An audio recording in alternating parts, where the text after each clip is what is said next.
അനുഗ്രഹീതമായ മറ്റൊരു ദിനം കൂടി നമുക്ക് ദാനമായി ദൈവം നൽകിയിരിക്കുകയാണല്ലോ. ഈ ദിവസം ദൈവസന്നിധിയിൽ നമുക്ക് ഒരുമിച്ച് സന്തോഷിപ്പാൻ കർത്താവ് കൃപ നൽകട്ടെ. ഈ പ്രഭാത തിരുസന്നിധിയിലേക്ക് നമുക്ക് നോക്കി ദൈവത്തിന് മഹത്വം കരയേറ്റിക്കൊണ്ട് നമുക്ക് ആരംഭിക്കാം. കർത്താവ് തന്നിരിക്കുന്ന ഈ ദിവസം ജയോത്സവമായി നിങ്ങളെ നടത്തുക തന്നെ ചെയ്യും, യാതൊരു സംശയവുമില്ല. ഒരു ദിവസം കണ്ണ് തുറന്ന പ്രഭാതം കാണാൻ സാധിച്ചിട്ടുണ്ടോ? അത് ദൈവം അനുവദിച്ചിട്ടുണ്ട്.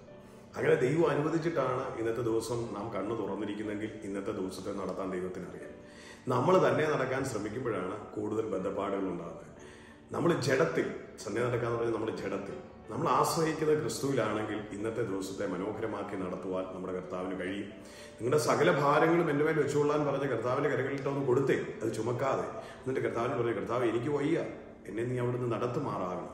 നിന്നെ പിരിഞ്ഞ് എനിക്കൊന്നും ചെയ്യുവാൻ കഴിയില്ല, നീ എൻ്റെ കൂടെ ഇല്ലാതെ എനിക്കൊന്നും സാധ്യമല്ല.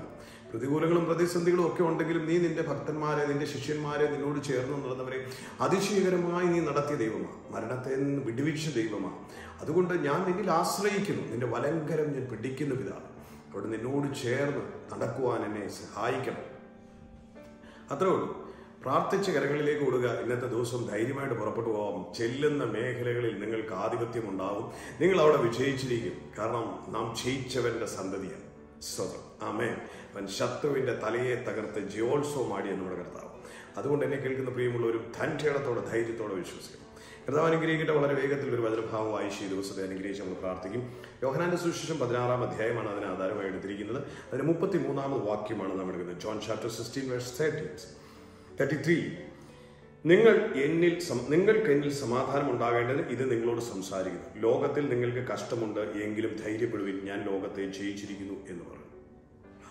നിങ്ങൾക്ക് സമാധാനം ഉണ്ടാകാൻ വേണ്ടി കർത്താവ് ഇത് പറഞ്ഞു കേട്ടോ. എന്നെ കേൾക്കുന്ന എനിക്കും നിങ്ങൾക്കും സമാധാനം ഉണ്ടാകാൻ വേണ്ടി പ്രാർത്ഥിക്കുന്നു. മനുഷ്യർക്ക് സമാധാനം ഇല്ലാത്തതാണല്ലോ ഏറ്റവും വലിയ പ്രശ്നം. ഓരോ വിഷയങ്ങളെ ഓർത്ത് സ്വസ്ഥതയില്ലാതെ മനുഷ്യൻ അലയുക ഇന്നത്തെ ദിവസം. പലരും ദൈനംദിന ജീവിതം അല്ലെങ്കിൽ ഫ്യൂച്ചറൊക്കെ ഓർത്ത് അസ്വസ്ഥരായി അവരുടെ ഇന്നത്തെ ദിവസത്തെ അവരില്ലാതാക്കും. ഫ്യൂച്ചറിനെ ഓർത്ത് ഇന്നത്തെ ദിവസം ഇല്ലാതാക്കുക. ചിലർ പാസ്റ്റിനെ ഓർത്ത് ഇന്നത്തെ ദിവസം ഇല്ലാതാക്കും. കഴിഞ്ഞ കാലങ്ങളിൽ അങ്ങനെ സംഭവിച്ചു, ഇങ്ങനെ സംഭവിച്ചു, എന്നാലും എന്നോട് ചെയ്തല്ലോ, ഇങ്ങനെയൊക്കെ ഓർത്ത്, എന്നാലും അതൊക്കെ എനിക്ക് സഹിക്കേണ്ട വന്നല്ലോ, ചുമ്മാ കടന്നു പോയതിനെ ഓർത്തും ഇപ്പോഴും തെണ്ണപ്പെട്ടിരിക്കുന്നവരുണ്ട്. പാസ്റ്റ് ഈസ് പാസ്റ്റ്, അതൊക്കെ വിട്ടുകളാം. പുതിയ യുഗത്തിൽ ജീവിക്കും നിങ്ങൾ കേട്ടോ. അത് ചിലര് ഫ്യൂച്ചറിനെ ഓർത്തു, അയ്യോ നാളുകളിൽ എന്താവും, എങ്ങനെയായി എൻ്റെ കുഞ്ഞിൻ്റെ ഭാവി, എൻ്റെ ഭാവി, എന്നെ എവിടെ കുഴിച്ചിടും, ഞാൻ എവിടെ പാർക്കും, എനിക്ക് ആഹാരം ഉണ്ടാവുമെന്ന് ഞാനൊക്കെ ചിന്തിച്ചിട്ടുണ്ട്. അതുകൊണ്ടാണ് പറഞ്ഞത്. ഞാൻ പല മേഖലകളിൽ ചിന്തിച്ചിട്ടുണ്ട്. ബിസിനസ്സുകളും ഇതെല്ലാം തീർന്നു പോയി കഴിയുമ്പോൾ ഞാൻ എന്നാ, ഇതിനെല്ലാം ഒരുപാട് ഷോപ്പുകൾ വന്നു കഴിയുമ്പോൾ ഞാൻ എന്നാ ചെയ്യും, ആൾക്കാർ കുറഞ്ഞു പോയി കഴിയുമ്പോൾ എന്നാ, ഇങ്ങനെയൊക്കെ ഒരുപാട് ആവശ്യമില്ലാതെയൊക്കെ ചിന്തിച്ച് വഴി വിട്ട് പല വഴികളിലും പോയി. സ്വന്തം എന്നിട്ട് പിടിച്ചു നിർത്താനുള്ള ബന്ധപ്പാടുകൾക്കിടയിൽ പല പ്രയത്നങ്ങളും സഹിച്ചു. പക്ഷെ അതൊന്നും സ്തോത്രം നമുക്കൊരു പരിഹാരവുമായിരുന്നില്ല. എന്നാൽ ക്രിസ്തുവിലായതോടുകൂടി കർത്താവിനോട് ചേർന്ന് നടക്കാൻ തുടങ്ങിയോടെ അത്ഭുതകരമാർന്ന വഴികൾ മുൻപിൽ തുടർന്നവൻ അതിശയകരമായി നമ്മെ പാലിക്കുന്നു. അതുകൊണ്ട് ഇന്ന് പകൽ എന്നെ കേൾക്കുന്ന പ്രിയമുള്ളവരോട് ഞാൻ ഉറപ്പ് പറയാം. കർത്താവ് പറയാണ്, നിങ്ങൾക്ക് സമാധാനം. കർത്താവ് പറഞ്ഞത്, ഞാൻ എൻ്റെ സമാധാനം നിങ്ങൾക്ക് എത്തിച്ചു പോകുന്നു, ലോകം തരുന്നത് പോലെയല്ല. അതാർക്കും നിങ്ങളിത് മോഷ്ടിക്കാൻ കഴിയത്തില്ല. ദൈവിക സമാധാനം എന്ന് പറഞ്ഞാൽ ശാശ്വത സമാധാനമാണ്. ഏതവസ്ഥയിലും സമാധാനമാണ്. നാളെ തൂക്കിക്കൊല്ലുവാനായിട്ട് വിധിച്ച് കാരാഗ്രഹത്തിൽ കിടക്കുമ്പോഴും സ്വസ്ഥതയോടെ ഉറങ്ങാൻ കഴിയുന്ന സമാധാനമാണ്. അതാണ് വലിയ സമാധാനം എന്ന് പറയുന്നത്. അതിന് മാറ്റമില്ല. ആ സമാധാനം ശാലവും അത് നിങ്ങളുടെ ജീവിതത്തിലേക്ക് ആഴമായി കർത്താവ് പകർന്നിരിക്കുക. യേശുവിൽ വിശ്വസിക്കുന്ന ഒരു ദൈവവൈതലിന്റെ ഏറ്റവും വലിയ അവന്റെ ഭാഗ്യം അല്ലെങ്കിൽ അവനെ കിട്ടിയ ഏറ്റവും വലിയ നിക്ഷേപം എന്ന് പറയുന്ന ഒന്ന് ഭൂമിയിലായിരിക്കുമ്പോൾ അവന് കിട്ടുന്ന സമാധാനമാണ്.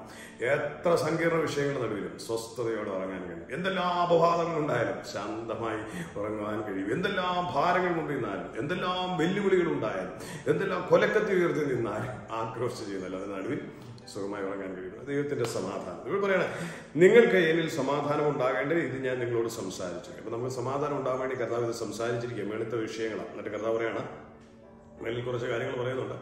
അതാണ് കർത്താവ് പറയുന്നത്, നിങ്ങൾക്ക് സമാധാനം ഉണ്ടാകാൻ ഞാൻ സംസാരിച്ചു. എന്നിട്ട് കർത്താവ് താഴെ പറയുന്ന ഈ വാക്യമാണ് നമ്മൾ ഇന്ന് എടുത്തിരിക്കുന്നത്. ലോകത്തിൽ നിങ്ങൾക്ക് കഷ്ടമുണ്ട്, എങ്കിലും ധൈര്യപ്പെടും. സമാധാനം ഉണ്ടാകാൻ വേണ്ടിയാണ് കർത്താവ് ഇതെല്ലാം പറയുന്നത്. കർത്താവ് പറയാണ്, ലോകത്തിൽ നിങ്ങൾക്ക് കഷ്ടമുണ്ട്. എല്ലാ മനുഷ്യരും അനുഭവിക്കുന്ന പോലെ പ്രശ്നങ്ങളും പ്രതിസന്ധികളും ഒക്കെ ഉണ്ട്. എങ്കിലും നിങ്ങൾ ധൈര്യപ്പെടുകയും, ഞാൻ ലോകത്തെ ജയിച്ചിരിക്കും. എന്തുകൊണ്ടാണ് ധൈര്യപ്പെടാൻ പറഞ്ഞതെന്ന് പറഞ്ഞാൽ, നിങ്ങളുടെ റോള് ഞാൻ അഭിനയിച്ചു കഴിഞ്ഞു. മനുഷ്യനായി നിങ്ങൾ അനുഭവിക്കേണ്ട സകല ഫീലിങ്സും, സകല പ്രതിസന്ധികളും, സകല പ്രശ്നങ്ങളും, എല്ലാ വികാരത്തിനും വിസ്ഫോടനങ്ങളും ഞാൻ അതിനകത്തൂടെ എല്ലാം ക്രോസ് ചെയ്ത് കടന്നു. ഞാൻ ലോകത്തെ ജയിച്ചു. ഇനിയും ഈ കടന്നു പോകുന്ന സാഹചര്യങ്ങൾ എനിക്കറിയാത്ത ഒന്നും അല്ല. നിങ്ങളും എൻ്റെ മക്കളെ നിങ്ങൾ കടന്നു പോകുന്നത്. അതിൽ നിങ്ങൾക്ക് ജയമുണ്ടാകും. കാരണം ഞാൻ അതിനെ ജയിച്ചിരിക്കുക. ഞാൻ ജയിച്ചത് കൊണ്ട് എൻ്റെ ജയം നിങ്ങൾക്ക് നൽകിയിരിക്കുക. നിങ്ങൾ എന്നെ ധരിച്ചിരിക്കുക. ഇനിയും ആ മേഖലകളിൽ നിങ്ങൾ പരാജയപ്പെടത്തില്ല. പ്രലോഭനങ്ങളിൽ നീ പരാജയപ്പെടത്തില്ല കുഞ്ഞെ, നീ ദൈവത്തിൽ വിശ്വസിക്കുന്നെങ്കിൽ.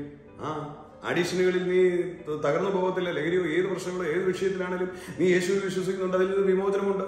കൗൺസിലിങ്ങിന് വിടുവിക്കാൻ പറ്റിയില്ലെങ്കിലും നീ യേശുവിൽ വിശ്വസിച്ചതിന് വിമോചനം. കാരണം അവൻ ലോകത്തെ ജയിച്ചവനാണ്. അതുകൊണ്ട് അവനോട് കൂടെ നടക്കുമ്പോൾ നീ അതിനെ ജയിക്കും. ലഹരിയെ ജയിക്കും, അഡിഷനുകളെ ജയിക്കും, ദുശ്ചിന്തകളെ ജയിക്കും, ദുർവികാരങ്ങളെ ജയിക്കും, ദുർമോഹങ്ങളെ ജയിക്കും, ഭയത്തെ ജയിക്കും, സകലത്തെയും ജയിക്കും. ഇന്ന് പകൽ കർത്താവ് പറയാണ്, ലോകത്തിൽ നിങ്ങൾ കഷ്ടങ്ങളുണ്ട്. ഇതുപോലുള്ള സാഹചര്യങ്ങളിലൂടെയൊക്കെ കടന്നു പോകും, പ്രശ്നങ്ങളിലൂടെയൊക്കെ കടന്നു പോകും. രോഗം വരാം, ദുഃഖം വരാം, സാമ്പത്തിക വിഷയങ്ങൾ വരാം, പ്രശ്നങ്ങളുണ്ടാകാം, വഴക്കുണ്ടാകാം, അപമാനങ്ങളുണ്ടാകാം, ഒറ്റപ്പെടലുകളുണ്ടാകാം, ഭയകരമായ സാഹചര്യങ്ങളുണ്ടാകാം. എങ്കിലും കഷ്ടമുണ്ട്, എങ്കിലും സ്വതം ഉണ്ടെങ്കിലും ധൈര്യപ്പെടുകയും എന്നാണ്. ധൈര്യപ്പെടുക. എന്തിനാണ് ധൈര്യപ്പെടുന്നത്? നമുക്കൊരു ധൈര്യം വേണം ഉണ്ടാകണമെങ്കിൽ എന്തെങ്കിലും ഒരു സാഹചര്യം വേണം അല്ലേ? ഇന്ന് ചിലർ ധൈര്യത്തിന് വേണ്ടി ആ ലഹരികൾ ഉപയോഗിക്കുന്നത് അല്ലേ? അതല്ല, യഥാർത്ഥത്തിൽ ധൈര്യം നിങ്ങൾക്ക് കിട്ടണമെങ്കിൽ സകലത്തെയും ചമച്ചവൻ കൂടെയുണ്ട് എന്നുള്ള ബോധ്യമാണ്. സൃഷ്ടാവ് എന്നോട് കൂടെയുണ്ട് എന്ന് പറയുകയാണ്. സ്വതം ഈ വെളുത്ത വാക്യം പറയുമ്പം 32 പറയുമ്പോൾ, നിങ്ങൾ ഓരോരുത്തരും താന്താന്റെ സ്വന്തത്തിലേക്ക് ചിതറിപ്പോവുകയും എന്നെ ഏകനായി വിടുകയും ചെയ്യുന്ന നാഴിക വന്നും ഇരിക്കുന്നു. പിതാവ് എന്നോട് കൂടെ ഉള്ളത് കൊണ്ട് ഞാൻ ഏകനല്ല താനും. കർത്താവ് പറയുക. എന്നിട്ടാണ് ഈ താഴെ വാക്യം പറയുന്നത്. എല്ലാവരും ചിതറിപ്പോകും, പക്ഷെ ഞാൻ ഏകനല്ല. നിങ്ങളെല്ലാവരും എന്നെ വിട്ടിട്ട് പോയാലും ഞാൻ ഏകനല്ല. പിതാവ് എന്നോട് കൂടെ ഉണ്ട്, അതുകൊണ്ട് ഞാൻ ഏകനല്ല താനും. അപ്പൊ അതേ കർത്താവ് നമ്മളോട് പറഞ്ഞിട്ട് ഭയപ്പെടേണ്ടെന്ന് പറഞ്ഞതിന്റെ കാര്യം എന്നാന്ന് ചോദിച്ചാൽ, എല്ലാ സാഹചര്യങ്ങളിൽ നിങ്ങൾ തള്ളപ്പെട്ടാലും എല്ലാ പ്രതിസന്ധികളിലൂടെ കടത്തപ്പെട്ടാലും നിങ്ങൾ ധൈര്യപ്പെടുകയും. എന്താണ്? ഞാൻ നിങ്ങളോട് കൂടെ ഉണ്ട്. അതാണ് കർത്താവ് നമുക്ക് ഉറപ്പ് തരുന്നത്. ഞാൻ നിങ്ങളോട് കൂടെയുണ്ട്. ഞാൻ ആരാണ്? ലോകത്തെ ജയിച്ചവനാണ്. ഞാൻ നിങ്ങളോട് കൂടെയുണ്ട്. എനിക്ക് ജയിക്കാൻ കഴിയാത്ത വിഷയങ്ങളൊന്നുമില്ല, എനിക്ക് മറികടക്കാൻ കഴിയാത്ത വിഷയങ്ങളൊന്നുമില്ല. നിങ്ങൾ നേരിടുന്ന ഏതൊരവസ്ഥയിൽ നിന്ന് നിങ്ങളെ കരകയറ്റുവാൻ ഞാൻ പ്രാപ്തനാണ്. അവൻ ഈ ഭൂമിയിൽ കുഷ്ഠരോഗിയെ സൗഖ്യമാകുന്നു, ചെകിടനെ കേൾക്കുമാറാകുന്നു, മുടന്തനെ നടക്കുമാറാകുന്നു, ബദിരനെ കേൾവി കൊടുക്കുമാറാകുന്നു, കുഷ്ഠരോഗിയെ സൗഖ്യമാക്കുന്നു, മരിച്ചവനെ ഉയർപ്പിക്കുന്നു. സ്വതന്ത്രം കടലുകളെ വിഭജിച്ചു കൊടുക്കുന്നു, കാറ്റിനെയും കടലിനെയും തിരികെയും ശാന്തമാക്കുന്നു, പ്രകൃതിയെ നിയന്ത്രിക്കുന്നു, മരിച്ചവനെ ജീവിക്കുന്ന സകലത്തിനുമേലും അധികാരം എനിക്കുണ്ടല്ലോ. സകലത്തെയും ഞാൻ ജയിച്ചിരിക്കുകയല്ലേ. അതുകൊണ്ട് എന്റെ കുഞ്ഞെ, നീ ഭാരപ്പെടണ്ട. എല്ലാവരും പോയാലും ഞാൻ നിന്നോട് കൂടെ ഉണ്ട്. പിതാവ് എന്റെ കൂടെ നിന്നതുപോലെ തന്നെ ഞാൻ നിങ്ങളോട് കൂടെ ഉണ്ട്. അതുകൊണ്ടാണ് ധൈര്യപ്പെടാൻ പറഞ്ഞത്. സ്തോത്രം. അപ്പൊ ലോകത്തിൽ നിങ്ങൾക്ക് കഷ്ടമുണ്ട്. ആ കഷ്ടം ഉണ്ടെങ്കിലും നിങ്ങൾ ഭാരപ്പെടണം, ധൈര്യപ്പെടണം. ഞാൻ നിങ്ങളോട് കൂടെ ഉണ്ട്. ഞാൻ നിങ്ങളോട് കൂടെ ഉണ്ടെന്ന് പറയുമ്പോൾ നിങ്ങൾ അനുഭവിക്കുന്ന ഈ കഷ്ടങ്ങളെല്ലാം ഞാൻ ജയിച്ചവനാണ്. അപ്പൊ അതുകൊണ്ട് ഇന്നെന്നെ കേൾക്കുന്ന പ്രിയ സഹോദരങ്ങൾ ഒരു കാര്യം ഓർത്തോണം, സകലത്തെയും ജയിച്ചവൻ എന്റെയും നിങ്ങളുടെയും കൂടെയുണ്ട്, നമ്മുടെ കർത്താവായ യേശു ക്രിസ്തു. യേശു നമ്മളോട് കൂടെ ഉള്ളത് കൊണ്ട് നീ ഒരുത്തരത്തും തകർന്നുടഞ്ഞ് തരിപ്പണമായി നാമാവിശേഷമായി പോകത്തില്ല. അങ്ങനെയൊക്കെ തോന്നും. പടകുലയും, കാറ്റടിക്കും, വെള്ളം പടകി കയറും, ഇപ്പം മുങ്ങും, എല്ലാം സംഭവിക്കും, മരണം മുമ്പില എന്നൊക്കെ തോന്നും. പക്ഷെ പടകിൽ അവനുണ്ട്. കർത്താവ് പടകിലുണ്ട്. നിന്റെ നിലവിളി അവൻ കേൾക്കും, അവൻ എഴുന്നേൽക്കും. കാറ്റിനോട് അടങ്ങാൻ പറയും, കടലിനോട് ശാന്തമാകാൻ പറയും, അത് ശാന്തമാകും. അതുകൊണ്ട് പ്രതികൂലങ്ങളോ പ്രതിസന്ധികളോ കഷ്ടങ്ങളോ എന്തുണ്ടെങ്കിലും ഉറപ്പെന്ന് തരാം. ഞാൻ ഉറപ്പ് തരിക. കാരണം ഞാൻ ഈ പ്രസംഗിക്കുന്ന, ഞാൻ ഈ നിങ്ങളോട് സംസാരിക്കുന്ന ദൈവവചനം ജീവനുള്ളതാണ്. അതിൽ ഞാൻ പൂർണ്ണമായും വിശ്വസിക്കുന്നത് കൊണ്ട് എനിക്ക് ഉറപ്പാണ്, എൻ്റെ യേശു എന്റെയും നിങ്ങളുടെയും സകല പ്രശ്നങ്ങൾക്കും പരിഹാരകനാണ്.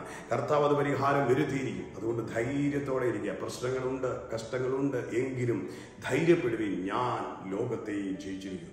ലോകത്തെ ജയിച്ചവൻ നമ്മോട് കൂടിയുണ്ട്. കർത്താവായ യേശു ക്രിസ്തു നിങ്ങളോട് കൂടിയുണ്ട്. അതുകൊണ്ട് ഇന്ന് പ്രഭാതത്തിൽ നമ്മൾ ഒരുമിച്ച് പ്രാർത്ഥിക്കുക. നിങ്ങൾ നേരിടുന്ന ഏത് പ്രതിസന്ധികളിലും ജയം, ഫൈനൽ ജയം. ഒരുപാട് ട്രയൽസ് നടക്കും, അതൊന്നും ഇവിടെ വിഷയമല്ല. പക്ഷെ ഫൈനൽ ജയം നിങ്ങൾക്ക്. തോറ്റു തോറ്റു തോറ്റു തോറ്റു ഇപ്പൊ പോയി എന്നൊക്കെ പറയും, തീർന്നു തീർന്നു തീർന്നു എന്നൊക്കെ ഇപ്പൊ പറയും. അതൊക്കെ അവിടെ നടന്നോട്ടെ, നാട്ടുകാരെന്ത് വേണേലും പറഞ്ഞോട്ടെ. പക്ഷെ ജയം നിനക്കാം. സാഹചര്യങ്ങളൊന്നും നിനക്ക് അനുകൂലമല്ല, പക്ഷെ ജയം നിനക്കാം. പ്രത്യക്ഷത്തിൽ നിനക്ക് തോൽവിയായിട്ട് തോന്നും, പക്ഷെ ജയം നിനക്കാം. പരാജയമായി പ്രത്യക്ഷത്തിൽ എല്ലാവരും പറയും, തീർന്നു പറയും, പക്ഷെ ജയം നിനക്കാം. നമുക്ക് ഒരുമിച്ച് കണ്ണുകളെ അടയ്ക്കാൻ പ്രാർത്ഥിക്കും. ലോകത്തെ ജയിച്ചവൻ എന്നോട് കൂടിയുണ്ട്, യേശു. നമുക്ക് ഒരുമിച്ച് കണ്ണുകളെ അടയ്ക്കാൻ പ്രാർത്ഥിക്കും. കരുണാസമ്പന്നനായ ഞങ്ങളുടെ സ്വർഗീയ പിതാവ്, ഞങ്ങളുടെ പുത്രൻ, ഞങ്ങളുടെ രക്ഷിതാവുമായ യേശുവിന്റെ നാമത്തെ തിരുസല്ലിലേക്ക് എടുത്തുക. ഇന്നെ കാണുന്ന പ്രിയമുള്ളവരുടെ ജീവിതത്തിൽ കർത്താവേ ഞങ്ങളുടെ മഹത്വം കൊണ്ട് നിറയ്ക്കുമാറാകണം. കർത്താവെ, അവർ കടന്നു പോകുന്ന പ്രതിസന്ധികൾ, ലോകത്തിൽ അവർക്ക് കഷ്ടങ്ങളുണ്ട്, അവർ പ്രതിസന്ധികളിലുണ്ട്, പ്രശ്നങ്ങളിലൂടെ ഞങ്ങൾ കടന്നു പോകുന്നു. പക്ഷെ ലോകത്തെ ജയിച്ച കർത്താവ് ഞങ്ങളോട് കൂടെ ഉള്ളതുകൊണ്ട് ഞങ്ങൾക്കൊരു ധൈര്യമുണ്ട്. അപ്പോൾ ഞങ്ങൾ ആ കരങ്ങളിലേക്ക് ഞങ്ങളെ സമർപ്പിക്കുകയാണ്. ഇന്ന് പകലെന്നെ കണ്ടുകൊണ്ടിരിക്കുന്ന ഈ പ്രഭാതത്തിൽ കാണുന്ന മാനസികമായ വിധകളാലും വിഷമങ്ങളാലും ഒക്കെ കണ്ടുകൊണ്ടിരിക്കുന്ന പ്രിയമുള്ളവരുടെ കണ്ണുനീരുകളെ അവിടെ നിന്ന് തുടയ്ക്കണം.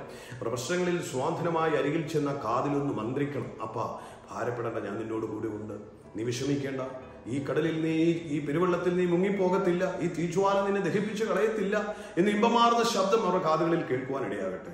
കടന്നു പോകുന്ന കർത്താവേ സ്തോത്രം. ആ വലിയ പ്രതിസന്ധികളുടെ നടുവിൽ, പ്രതികൂലങ്ങളുടെ നടുവിൽ, ഭയപ്പെടുത്തുന്ന സാഹചര്യങ്ങളുടെ നടുവിൽ നിന്ന് അത്ഭുതകരമായി അവരെ വിടുവിക്കണമേ.